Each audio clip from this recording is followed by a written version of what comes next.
마가복음 3장 31절부터 35절에서 예수님은 지금까지 우리가 알고 있는 혈연 중심의 가족 관계를 뛰어넘어서 새로운 가족 관계를 선포하고 계십니다. 성경 안에는 두 가지의 가족 관계를 선포하고 있습니다. 첫 번째로 성경은 혈연 중심의 가족 관계의 중요성을 가르치고 있습니다. 창세기 5장 1절과 창세기 5장 32절에 이렇게 증거합니다. 이것은 아담의 계보를 적은 책이니라. 하나님이 사람을 창조하실 때 하나님의 모양대로 지으시되, 그리고 5장 32절에 노아는 500세 된 후에 셈과 함과 야벳을 낳았더라 라고 하는 사람의 역사를, 인류의 역사를 혈연 중심의 관계로 증거하고 있습니다. 이 혈연 중심이다, 그것은 피를 공유하는 거죠. 그래서 아버지와 어머니, 부모와 자식, 형제와 자매, 그리고 넓게 친족 관계까지 말합니다. 그래서 성경은 이런 혈연 중심에 대해서 어떻게 가르치고 있는가? 출애굽기 20장 12절에 이렇게 증거합니다. 십계명 중에 하나죠. 내 부모를 공경하라. 그리하면 내 하나님 여호와가 내게 준 땅에서 내 생명이 길리라. 에베소서 6장 1절부터 3절입니다. 자녀들아, 주 안에서 너희 부모에게 순종하라. 이것이 옳으니라. 내 아버지와 어머니를 공경하라. 이것은 약속이 있는 첫 계명이니 이로써 내가 잘되고 땅에서 장수하리라. 아멘. 부모와 자식 관계에서 가장 중요한 것은 존경과 순종인 것입니다. 그래서 요한일서, 신약성경 요한일서 4장 20절과 21절에 이렇게 증거합니다. 누구든지 하나님을 사랑하노라 하고 그 형제를 미워하면은 이는 거짓말하는 자니 하나님을 사랑하는 자는 또한 그 형제를 사랑할지니라. 그러니까 부모의 피를 이어받은 혈연 관계로 맺어진 형제 자매 간의 중요한 것은 서로 사랑하라라고 하는 것입니다. 그리고 우리 복음서에서 예수님의 족보를 말할 때도 혈연 관계로부터 출발합니다. 마태복음 1장 1절에 아브라함과 다윗의 자손 예수 그리스도의 계보, 족보라, 이렇게 혈연 관계로 증거하고 있습니다. 그리고 우리 주 예수 그리스도 자신도 이 혈육의 중요성에 큰 관심을 갖고 계셨습니다.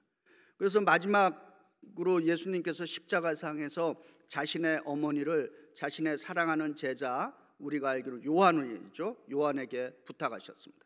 그래서 이제 요한복음 19장 26절과 27절에 예수께서 자기 어머니와 사랑하시는 제자가 곁에 서 있는 것을 보시고 자기 어머니에게 말씀하시되 여자여 보소서 아들이나 하시고 또 그 제자에게 이르시되 보라 내 어머니라 하신데 그때부터 그 제자가 자기 집에 모시니라, 이렇게 증거하고 있습니다. 예수님은 홀로 남을 육신의 어머니를 염려하셔서 자신의 제자 요한에게 어머니를 부탁하셨습니다. 디모데전서 5장 8절에 사도 바울이 이렇게 증거합니다. 누구든지 자기 친족, 자기 가족을 돌보지 아니하면 믿음을 배반한 자요 불신자보다 더 악한 자니라, 이렇게 증거하고 있습니다. 그러니까 자기 부모, 자기와 사랑하는 사람들과 함께하는 사람들에게 소홀히 하고 부모에게 불효하고, 이것은 믿는 사람들이 해서는 안 되는 것이다 라고 하는 것을 가리키고 있습니다. 그리고 사도 바울은 뭐라고까지 얘기하냐면은 그런 삶을 믿지 않는 불신자보다 더 악한 인생이라, 그렇게 지금 가리키고 있는 것입니다. 이것이 이제 혈연 관계에서 그 성경에서 가리키는 그 중요성이라면은, 두 번째로 또 성경은 영적인 신앙 공동체의 가족 관계의 중요성을 가리키고 있습니다. 오늘 본문 마가복음 3장 32절과 34절에 예수께서 무리가 예수를 둘러 앉았다가 여짜오되 보소서 당신의 어머니와 동생들과 누이들이 밖에서 찾나이다. 대답하시되 누가 내 어머니며 동생들이냐 하시고 둘러 앉은 자들을 보시며 이르시되 내 어머니와 내 동생들을 보라. 새로운 가족 관계를 지금 가리키고 있는 것입니다. 여기서 예수님이 가르치시는 가족 관계는 이제 육체의 피를 나눈 혈연 중심의 가족 관계가 아니라 영적이면서 신앙적인 새로운 가족 관계를 지금 가리키고 있는 것입니다. 여기서 예수님이 말씀하시는 둘로 앉은 자들을 보시며 이르시되 내 어머니와 내 동생들을 보라라고 하는 예수님의 가족이란 하나님의 자녀들을 말하는 것입니다. 그래서 어떻게 우리가 예수님의 가족, 하나님의 자녀가 된 것인가? 그것을 이제 요한복음 1장 12절과 13절에 이렇게 증거합니다. 영접하는 자 곧 그 이름을 믿는 자들에게는 하나님의 자녀가 되는 권세를 주셨으니 이는 혈통으로나 육정으로나 사람의 뜻으로 나지 아니하고 오직 하나님께로부터 난 자들이니라. 아멘. 그러니까 이제 하나님의 자녀라고 하는 존재는 육체의 피를 받은 혈통 중심이 아니라 예수 그리스도를 믿는 사람들은 영적인 하나님의 자녀이다라고 하는 것을 증거하는 말씀인 것입니다. 갈라디아서에서는 이제 사도 바울이 갈라디아 3장 6절에서 7절에 이렇게 증거합니다. 아브라함이 하나님을 믿음에 그것을 그에게 의로 정하셨다 한가 같으니라. 그런즉 믿음으로 말미암은 자들은 아브라함의 자손인 줄 알지어다. 아멘. 그러니까 구약의 아브라함 자손은 혈통을 따른 것인데 신약에서는 아브라함의 자손은 믿음을 따름으로써 영적인 아브라함의 자손이 됨을 증거하고 있다라고 하는 것입니다. 우리는 믿음으로 말미암아 아브라함의 영적인 자손이 된 것입니다. 그리고 이 아브라함의 영적 자손들이 이룬 이 공동체를 우리는 교회라고 부릅니다. 그래서 교회는 하나님의 가족 공동체인 것을 신약 성경은 또 증거하고 있습니다. 에베소서 2장 19절에 이렇게 증거합니다. 그러므로 이제부터 너희가 외인도 아니요 나그네도 아니요 오직 성도들과 동일한 시민이요 하나님의 권속이라 이렇게 증거하고 있습니다. 우리말로 권속이라고 이렇게 개역 성경에는 어렵게 번역했는데 영어 성경을 보면 확실합니다. 하나님의 권속, God's family 이렇게 번역을 했습니다. 그러니까 교회 공동체는 하나님의 가족이다라고 하는 것입니다. 그래서 우리는 우리 주 예수 그리스도 안에서 하나님의 자녀들이며 그리고 교회는 하나님의 가족 공동체인 것입니다. 그래서 교회 안에서 어른들은 우리들의 영적인 부모이고 교회 안에서 우리들의 그 형제 자매들은 우리들의 형제 자매들인 것입니다. 그리고 교회 안에 있는 우리들의 어린 자녀들은 우리들의 영적인 자녀들이 되는 것입니다. 이 베이사이드라고 하는 이 믿음의 교회 안에서 우리가 하나님의 가족으로서 서로 존중하고 또 사랑하고 배려하고 돌볼 수 있기를 기도합니다. 예수님은 하나님의 새로운 가족, 예수님의 어머니, 예수님의 아버지, 형제, 자매가 되는 예수님의 진정한 영적인 가족이 되는 한 가지 조건을 오늘 말씀에서 제시하고 있습니다. 그것이 마가복음 이제 3장 35절입니다.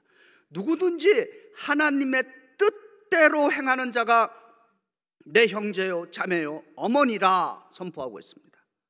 여기서 하나님의 뜻, the will of God, 하나님의 뜻대로 행하는 자, 하나님의 뜻을 실천하는 사람을 말하는 것입니다. 성경에서는 그 하나님의 뜻, the will of God을 두 가지로 증거하고 있습니다. 하나님의 뜻에는 두 가지의 하나님의 뜻이 있습니다. 첫 번째는 하나님의 주권적인 뜻이 있습니다. 그것을 영어로 God's sovereign will이라고 합니다. 하나님의 주권적인 이 뜻이 무엇인가? 그 중요한 예화 중에 하나가 예수님의 겟세마네 동산의 기도인 것입니다. 마태복음 26장 39절에 예수께서 조금 나가사 얼굴을 땅에 대시고 엎드려 기도하여 이르시되 내 아버지여 만일 할만하시거든 이 잔을 내게서 지나가게 하옵소서. 그러나 나의 원 나의 뜻대로 마옵시고 아버지의 원 아버지의 뜻대로 하옵소서라고 기도하시는 것입니다. 예수님은 나의 뜻대로 마옵시고 아버지의 원 아버지의 뜻대로 하옵소서라고 하는 것이 이 주권적인 기도인 것입니다. 그런데 하나님 아버지의 예수님에 대한 주권적인 뜻은 무엇이었는가? 그것은 예수가 십자가에서 대속의 죽음을 당하는 것이었습니다. 하나님의 주권적인 뜻에 대해서는 어떻게 해야 되느냐? 하나님의 주권적인 뜻에는 오직 순종이 요구되는 것입니다. 이 하나님의 주권적인 뜻은, 이 계획은 결코 인간에 의해서 바꾸어 줄 수 있는 것이 아니다라고 하는 것입니다. 우리가 또 주기도문을 드릴 때 아버지의 뜻이 하늘에서와 같이 땅에서도 이루어지게 하옵소서라고 이렇게 기도하는데, 이 주기도문은 하나님의 주권적인 뜻이 이루어지기를 기도드리는 것입니다. 두 번째 하나님의 뜻이 있습니다. 두 번째 하나님의 뜻은 뭐냐? 하나님께서 명령하시는 실천적인 뜻인 것입니다. 그것을 영어로 God's commanding will이다, 그렇게 말합니다. 오늘 본문 누가복음 3장 35절에 누구든지 하나님의 뜻대로 행하는 자는 하나님께서 우리에게 행하도록 명령하시는 그 실천적인 뜻이 있다는 것입니다. 하나님께서 성경을 통해서 우리에게 행하도록 명령하시는 실천적인 God's commanding will이 많이 담겨 있습니다. 오늘 이 말씀 속에서는 제가 세 가지 정도만 함께 나누도록 하겠습니다. 데살로니가전서 5장 16절부터 18절에 우리가 잘 알고 있는 성경 구절입니다. 항상 기뻐하라, 쉬지 말고 기도하라, 범사에 감사하라. 이것이 그리스도 예수 안에서 너희를 향하신 하나님의 뜻이니라. 여기서 하나님께서 우리에게 명하시는 실천적인 하나님의 뜻은 우리가 살아가면서 기뻐하라는 것이고, 쉬지 말고 기도하라는 것이고, 모든 상황 속에서 감사드리라라고 명하고 계시는 것입니다. 그러나 문제는, 우리의 현실은 항상 기뻐할 수가 없다는 게 문제이고, 또한 지금 이렇게 사는데 무슨 감사가 있을 수 있는가? 그리고 또 항상 또 실질적으로 어떠한 상황 속에서도 기뻐할 수 있는가? 힘들고 짜증나고 어떤 경우는 억울하기도 하고, 그런데 하나님께서는 언제 어디서나 기뻐하고 감사하고 기도하라 라고 명하시는가 라고 하는 것입니다. 도대체 인간의 힘으로는 한계가 있고 할 수 없는 것입니다. 그런데 성경은 그렇게 할 수 있다라고 가르칩니다. 그것이 이제 로마서 14장 17절에 사도 바울이 이렇게 증거합니다. 우리가 성령 안에 있으면은 놀라운 일이 일어난다라고 증거합니다. 하나님 나라는 먹는 것과 마시는 것이 아니요 오직 성령 안에 있는 의와 평화와 희락, 기쁨이라, 이렇게 약속하고 있습니다. 그러니까 성령이 우리 안에 들어와 계시고 내재하면은 비록 현실은 힘들고 어렵다 할지라도 그 안에서 기도드릴 수 있고 감사할 수 있고 기쁨의 삶을 살아낼 수 있다는 것이 성경의 약속인 것입니다. 고전적인 영화가 있습니다. 그 커바디스라고 하는 영화, 혹시 보신 분들 있으세요? 옛날 영화에 70년대 이렇게 커바디스, 주여 어디로 가시나이까. 이제 그 커바디스 한번 고전 영화니까 한번 보시면요, 제가 그 어렸을 때 봤는데 그 영화 장면에서 기억나는 장면이 있습니다. 네로 황제로 등장하는 그 배우가 기독교인들이 막 불타서 이제 죽었어요. 그리고 이제 네로 황제가 이제 시신들을 이렇게 이제 와서 점검을 합니다. 근데 시신들이, 어떤 시신은 막 미소를 띠고서 죽어 있어요. 그래서 막 네로가 분노하는 것입니다. 이 불타서 죽었는데 어떻게 이게 웃을 수 있는가? 그런 이제 장면이 나옵니다. 인간적인 힘과 이해로서는 불가능한 것이지만은 우리 안에 계신 성령님은 우리로 하여금 언제나 어디서든지 기도하게 하시고 기뻐하게 하시고 감사하게 하신다라는 약속인 것입니다. 두 번째로 로마서 12장 2절에 그러므로 형제들아 내가 하나님의 모든 자비하심으로 너희를 권하노니 너희 몸을 하나님께 기뻐하시는 거룩한 산제물로 드리라. 이는 너희가 드릴 영적 예배니나 너희는 이 세대를 본받지 말고 오직 마음을 새롭게 함으로 변화를 받아 하나님의 선하시고 기뻐하시고 온전하신 뜻이 무엇인지 분별하도록 하라, 이렇게 명하고 있습니다. 우리가 예배를 잘 드리고 하나님께 선하게 여기시고 기뻐하시는 뜻을 실천하라라고 하는 명령인 것입니다. 예배는 크게 두 종류로 나누고 있습니다. 첫 번째는 주일날 이렇게 모여서 우리가 함께 공동체로 하나님께 드리는 예배, 이걸 공적인 예배라 그러는 것입니다. 그리고 또 다른 예배가 하나 있습니다. 그것은 우리 각자가 생활의 터전에서 우리의 삶 자체도 하나님께 올려드리는 예배가 된다라고 하는 것입니다. 그래서 우리가 몸으로 드리는 영적 예배는 교회와 세상에서, 그리고 우리의 삶이 하나님께서 기뻐 받으시는 삶을 살아야 할 줄 믿습니다. 교회에서 드리는 공적 예배를 잘 드리는 것뿐만 아니라 우리가 살아가는 생활의 모습도 하나님께서 기뻐 받으시는 예배가 되기를 주의 이름으로 축복드립니다. 세 번째, 이제 하나님께서 명령하시는 뜻은 뭐냐? 데살로니가 4장 3절입니다. 하나님의 뜻은 이것이니 너희의 거룩함이라. 아멘. 하나님께서 우리에게 명령하시는 실천적인 그 뜻은 우리가 거룩하게 살아야 한다라고 하는 것입니다. 우리말로 거룩하게 이렇게 번역을 했는데 영어 성경은 이것을 sanctified라고 번역을 했습니다. 그러면 우리말에 더 가깝게 번역하려면 성결하게, 성화된 그런 단어로 써야 훨씬 더 맞는 말씀인 것입니다. 그래서 이 말은 뭐냐? 우리가 예수를 믿으면 우리의 믿음이 자라고 성장하고 성결해 가고 성화가 되어서 성숙해지는 것, 이것은 하나님께서 우리에게 명하시는 하나님의 실천적인 뜻이다라고 하는 것입니다. 우리가 신앙이 성결해진다, 성화된다, 성숙한다, 이게 과연 구체적으로 어떤 의미일까? 신앙이 넓어지는 것을 말하는 것입니다. 또 신앙이 깊어지는 것을 말하는 것입니다. 또한 신앙이 높아지는 것을 말하는 것입니다. 이런 것을 성경은 아비의 신앙이라고 성경이 가리키고 있습니다. 다른 말로 어른의 신앙인 것입니다. 히브리서 5장 12절과 13절에 이렇게 증거합니다. 때가 오래되었으므로 너희가 마땅히 선생이 되었을 터인데 너희가 다시 하나님의 말씀에 초보에 대하여 누구에게 가르침을 받아야 할 처지이니 단단한 음식은 못 먹고 젖이나 먹어야 할 처지가 되었도다. 이는 젖을 먹는 자마다 어린 아이이니 의의 말씀을 경험하지 못한 자라, 이렇게 증거하고 있습니다.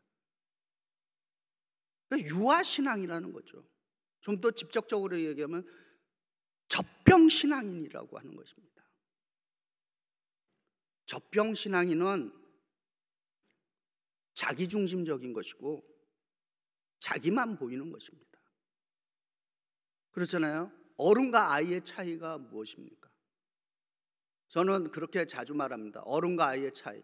아이는 아무런 책임질 의무가 없습니다. 아이가 잘못하는 거는 용서받을 수 있어요. 넘어갑니다.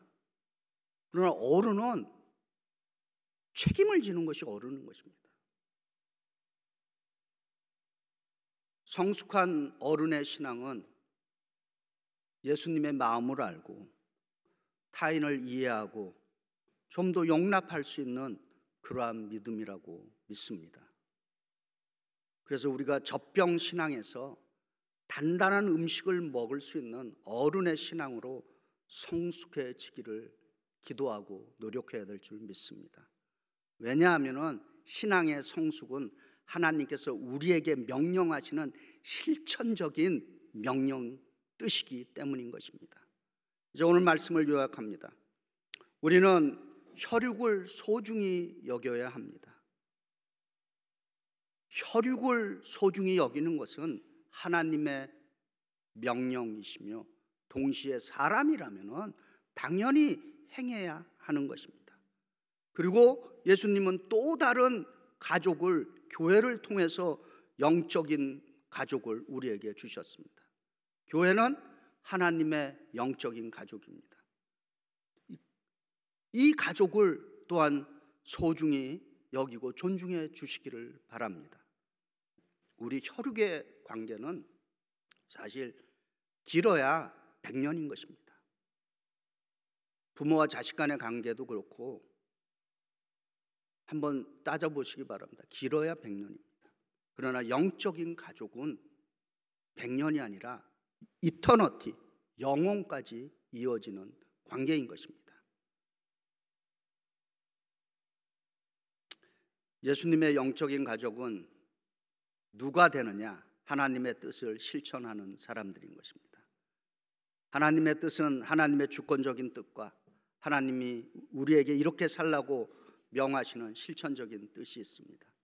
하나님의 주권적인 뜻에 순종하시고 하나님께서 명령하시는 뜻을 실천함으로써 진정한 예수 그리스도의 가족인 형제와 자매 공동체가 되는 우리 베이사이드 연합감리교회가 되시기를 주의 이름으로 축원드립니다.